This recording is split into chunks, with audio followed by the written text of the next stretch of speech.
So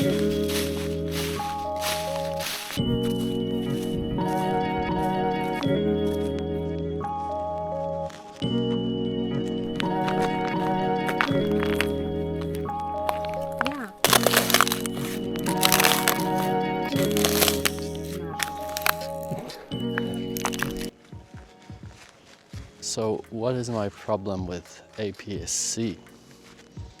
I've actually, like I said in a previous video, I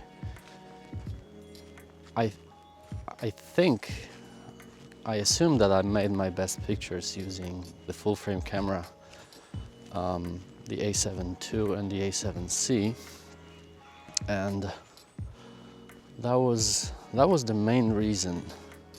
But another reason for me to leave the APS-C was actually Fuji's policy lately. And well, Fuji is not listening, and Fuji is, I think it's becoming more like a gadget company within the APS-C segment, and they are just making expensive cameras that are far behind the modern APS-C from other brands, and they are basically declassified by the cheaper full-frame cameras as well.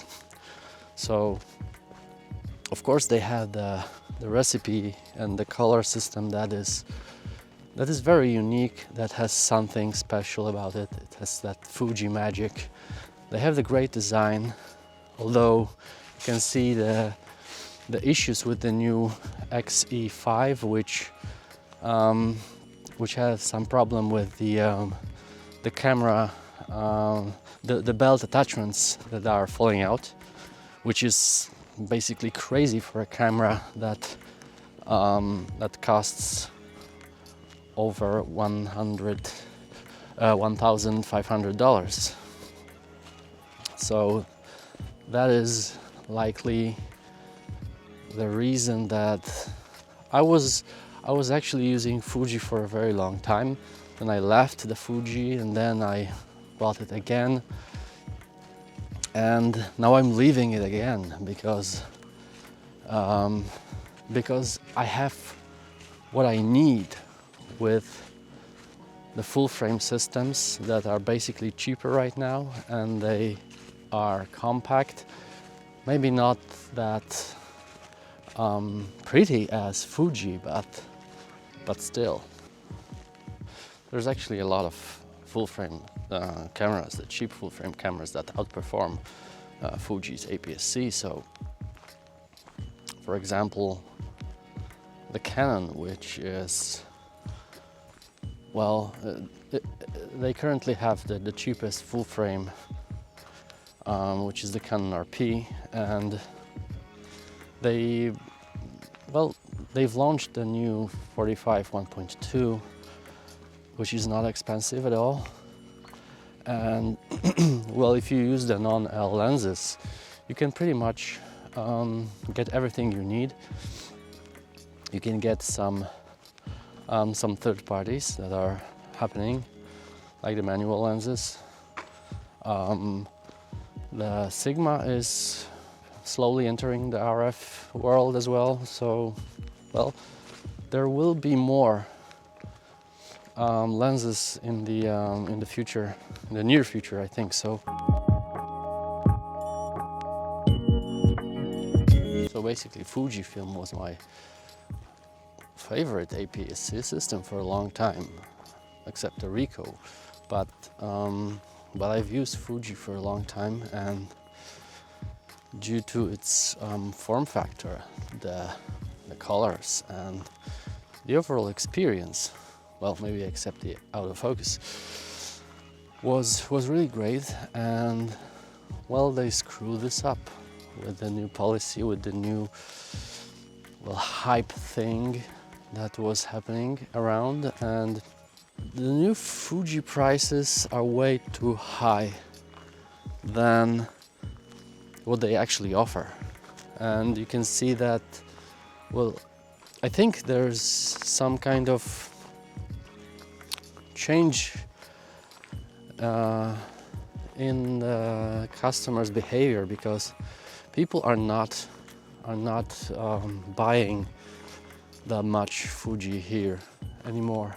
It's like the XE5 is the prices are dropping here in Poland, and there's not much hype for the XE5 like there was for X106 or 5. So this can be seen here, and people are openly talking about this, that the Fuji is not offering them enough for the price they are asking us, and this is the major thing. And so for me it's like I'm really tired of paying Fuji that much for what you get.